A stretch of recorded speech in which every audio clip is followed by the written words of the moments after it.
Hi friends, ఈ వీడియోలో మనము హిందీలో important questions with answers discuss చేద్దాం. హిందీలో మనకి రెండు క్వశ్చన్స్ ఇస్తాయి. పద్య భాగంలో నుంచి ఒక క్వశ్చన్, గద్య భాగంలో నుంచి ఒక క్వశ్చన్. రెండిటికి ఇంటర్నల్ చాయిస్ ఉంటుంది. ఈ వీడియోలో ఉన్న questions most repeated and expected question. Don't skip the video, watch till the end.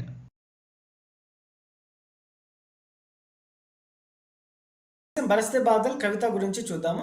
सारांश: बरसते बादल कविता में पंत जी ने वर्षा ऋतु का सुंदर और सजीव चित्रण किया है. पंत जी कहते हैं कि वर्षा ऋतु हमेशा से सबकी प्रिय ऋतु रही है. उसमें भी सावन का महीना अधिक सुंदर और मन भावना होता है.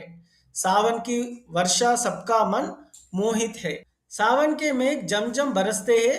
वर्षा की बूंदे पेड़ों से जनकर जमजम आवाज करती धरती पर गिरती है. मेघों के हृदय में बिजली चमचम चमकती है. दिन में भी वर्षा के कारण अंधेरा छा जाता है. लोगों के दिल में सपने जगने लगते हैं. वर्षा के बरसने पर दादुर टटर आवाज करते हैं. आसमान पर बादल घुमंडते गरजते हैं.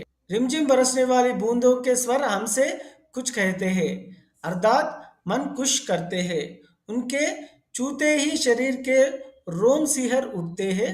धरती पर जल की धाराएं झरती है. इससे मिट्टी के कण कण में कोमल अकूट फूट पड़ते हैं, अर्थात मिट्टी का हर कण अति प्रसन्न लगता है. वर्षा की धाराओं के साथ कवि का मन झूलने लगता है. वे लोगों को आमंत्रित करता है कि आप सब आइए, मुझे घेर कर सावन की गीत गाइए. हम सब लोगों इंद्रधनुष के झूले में जलने का आनंद ले.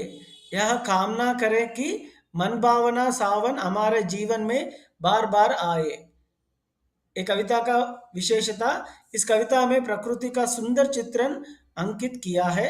इस कविता से संवेदनशीलता का विकास होता है.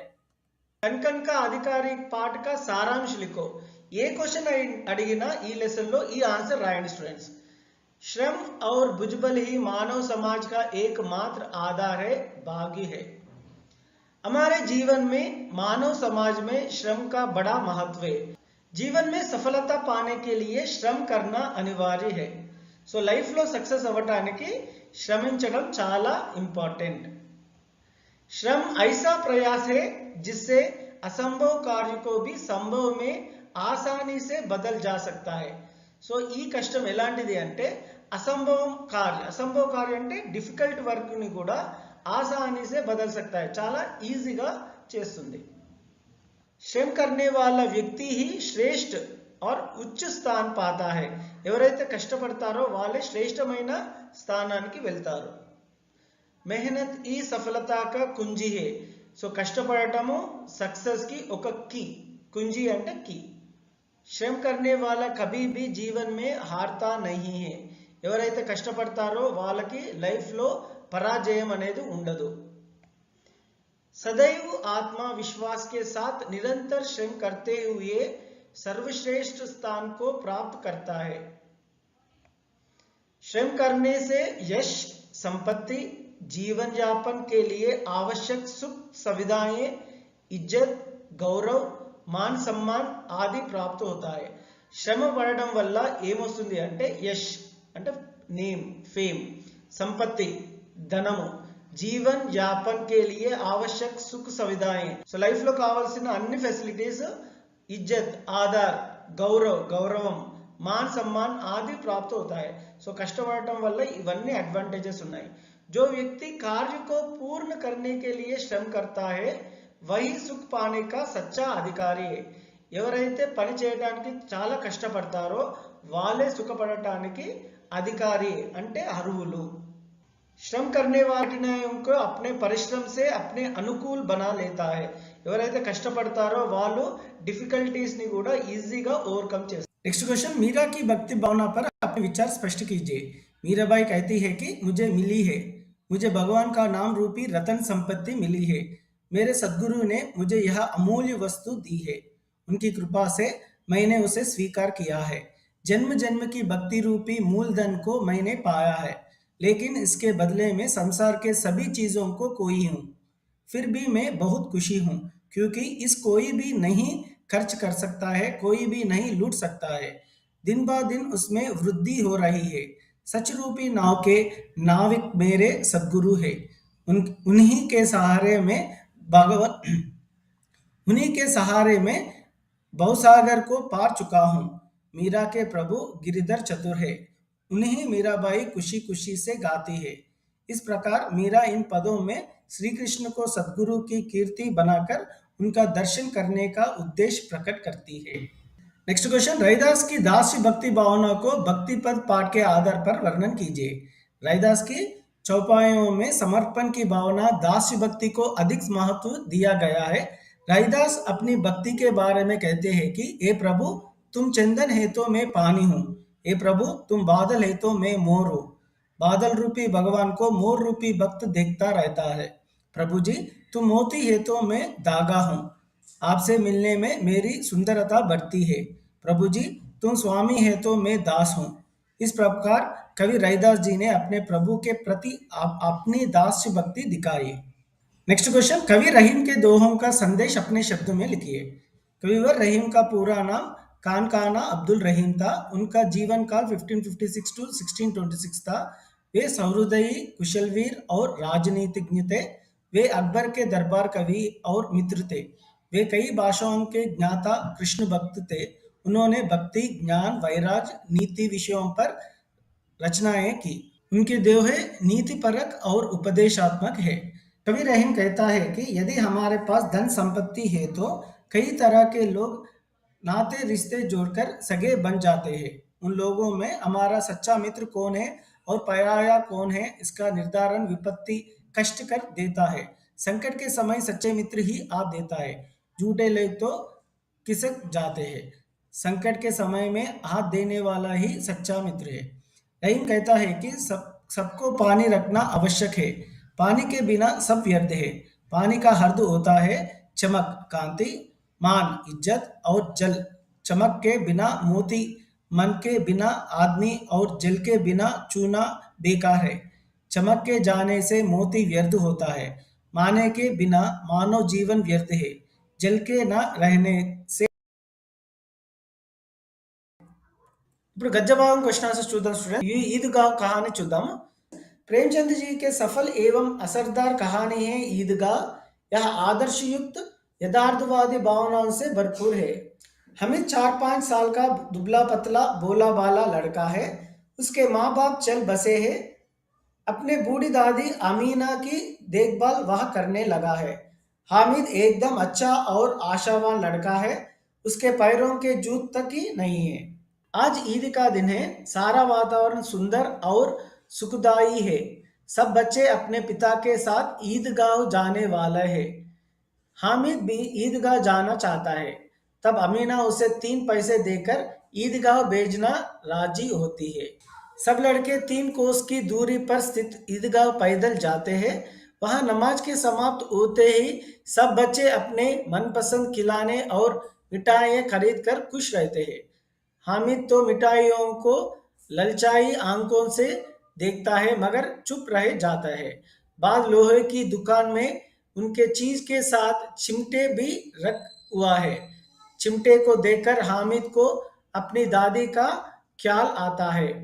वह सोचता है कि चिमटा ले जाकर दादी को देगा तो वह बहुत प्रसन्न होगी और उसके हाथ भी नहीं जलेंगे।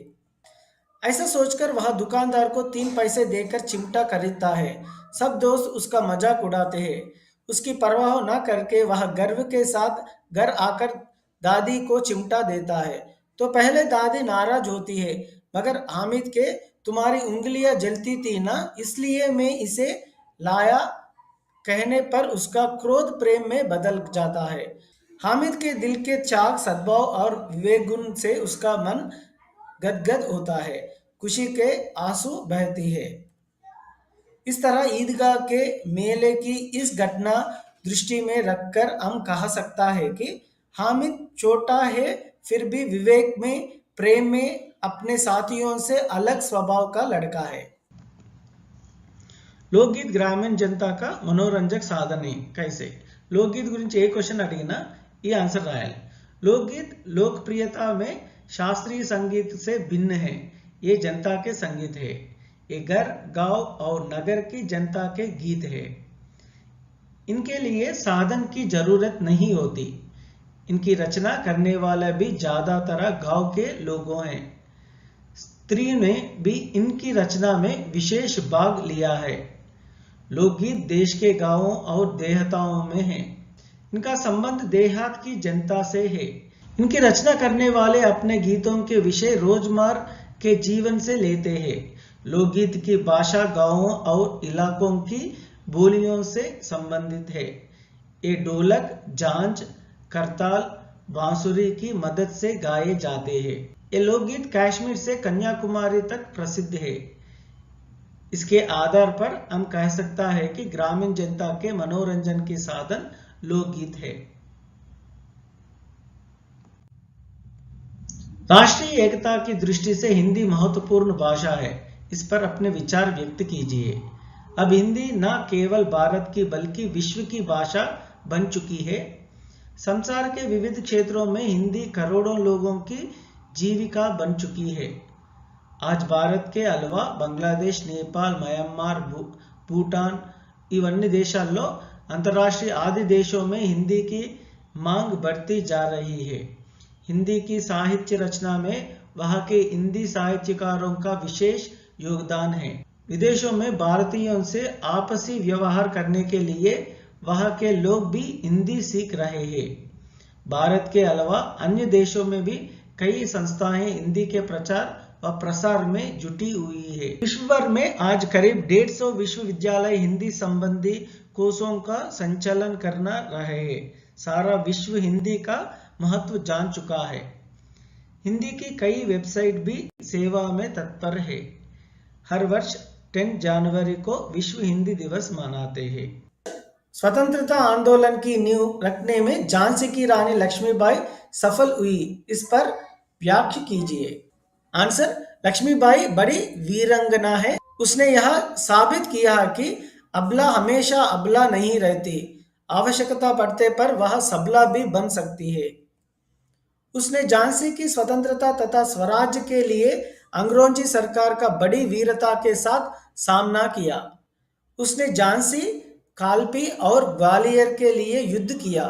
वह निपुणों की जांकर के स्थान पर तोपों को गर्जन सुनना चाहती थी। अबला होने पर भी तलवार हाथ में लेकर युद्ध करती रही। लक्ष्मीबाई सेवा, बलिदान और तपस्या की देवी है। रणभूमि में अपनी जान की बलि देकर स्वतंत्रता की सच्ची आदर्शशील बनी। स्वराज्य को प्राप्त करने के लिए अपनी बलि देकर भी आने वाली पीढ़ी के लिए मार्ग दिखाने और प्रेरणा देना ही उसका मुख्य लक्ष्य है। उनकी बातों से प्रेरित होकर तात्या, नाना साहेब, मुंदर, जूही तथा देश की जनता भी स्वराज्य की प्राप्ति के लिए मर मिटने तैयार हुए। इसलिए हम कह सकते हैं कि स्वतंत्रता आंदोलन की नींव रखने में झांसी की रानी लक्ष्मीबाई सफल हुई। जल की समस्या को समाप्त करने में छात्र क्या सहयोग दे सकते हैं? आज संसार के सभी देशों में जल का समस्या बनी हुई है। ऐसी खास और प्रभावशील समस्या का हल निकालकर कुछ जीवन बचाने का यत्न करना सब लोगों का प्रमुख कर्तव्य है। जल ही जीवन है। जल के बिना हमारा जीवन ही नहीं है। जल की समस्याओं को समाप्त करने में छात्र निम्न प्रकार से सहयोग दे सकते हैं। Below are the suggestion given by the students. जल का आवश्यकतानुसार ही इस्तेमाल करना चाहिए। जल को दूषित होने से बचाना चाहिए। गंदगी, कूड़े कचरों को जल प्रवाहों में गिराने को रोकना चाहिए। कुओं के पानी को दूषित होने से बचाकर इस्तेमाल करना चाहिए। वर्षों को पानी को इकट्ठा करने का प्रबंध करना चाहिए। जल की बचत के लिए जल स्रोतों को साफ और स्वच्छ रखना चाहिए। पेड़ पौधों को अधिक से अधिक लगाकर हरियाली बनाकर पेड़ पौधों को अधिक से अधिक लगाकर हरियाली बनाए रखने का पेड़ पौधों को अधिक से अधिक लगाकर हरियाली बनाए रखने का प्रयत्न करना है। खुद ही पानी का इस्तेमाल कम करते लोगों को जल संरक्षण संबंधी आशयों से परिचय करना है। खुद खुद पानी का इस्तेमाल कम करते लोगों को जल संरक्षण संबंधी आवश्यकों से परिचय कराना है। नेक्स्ट क्वेश्चन, लेखक ने गोदावरी को माता की संज्ञा क्यों दी होगी? राम लक्ष्मण और सीता से लेकर बूढ़े जटायु तक गोदावरी नदी ही स्तन्यपान कराया है। गोदावरी के तट पर शूरवीर भी पैदा हुआ है, बड़े बड़े तत्वज्ञानी भी पैदा हुआ है, साधु संत भी इस गोदावरी नदी के तट पर पैदा हुआ है। उसी प्रकार धुरंधर राजनीतिज्ञ भी इस गोदावरी नदी के तट पर ही पैदा हुआ है। कई ईश्वर भक्त भी इस गोदावरी नदी के तट पर पैदा हुआ है। गोदावरी नदी चारों वर्गों की माता है। गोदावरी नदी पूर्वजों की अधिष्ठात्री देवी है। बाल मजदूर और भ्रष्टाचार हमारा देश की बहुत बड़ी समस्या है। इनके निर्मूलन के लिए कलाम जी ने जो सुझाव दिया है, भारत के पूर्व राष्ट्रपति कर्मठ निष्कामकारी और प्रसिद्ध विज्ञानवेत्ता डॉक्टर एपीजे अब्दुल कलाम जी बाल मजदूरी के समाप्त करने के ही महत्वाकांक्षा रखते थे। उनके विचार में बाल मजदूरी करवाना एक महान अपराध है। संवादिन के अनुसार 6 से 14 वर्ष के बच्चों के लिए शिक्षा पाने का पूरा अधिकार है। इसलिए बच्चे अपनी पढ़ाई जारी रखने में खुद रुचि दिखाएं। अभिभावकों को नशाखोरी से मुक्त दिलाने के लिए अभियान चलाएं। प्रौढ़ शिक्षा के माध्यम से शिक्षित करने की व्यवस्था करें। ऐसा करने से बच्चों को माता पिता ही नहीं, बच्चों के काम करवाने वाले में भी परिवर्तन आकर आत्मनियंत्रण की प्रवृत्ति का निकास होगा। कलाम जी के ये प्रभावशाली सुझाव सचमुच असरदार और स्फूर्तिदायक है। इनके अमल करने से भारत देश में बाल मजदूरी की समस्या समूल दूर हो जाएगी। भारत देश संपन्न हो संसार में अपना महत्व बनाए रख सकेगी। कलाम जी के ये प्रभावशाली सुझाव सचमुच असरदार और स्फूर्तिदायक है। इनके अमल करने से भारत देश में बाल मजदूरी की समस्या समूल दूर हो जाएगी। भारत देश संपन्न हो संसार में अपना महत्व बनाए रख सकेंगे। भ्रष्टाचार के उन्मूलन के लिए कलाम जी ने सुझाव दिया है कि सार्वजनिक जीवन में भ्रष्टाचार उन्मूलन के लिए व्यापक आंदोलन की आवश्यकता है। यह आंदोलन अपने घर और विद्यालय से ही आरंभ करना होगा। भ्रष्टाचार उन्मूलन में 3 लोग अधिक सहायक हो सकते हैं: माता पिता और प्राथमिक विद्यालय के शिक्षक।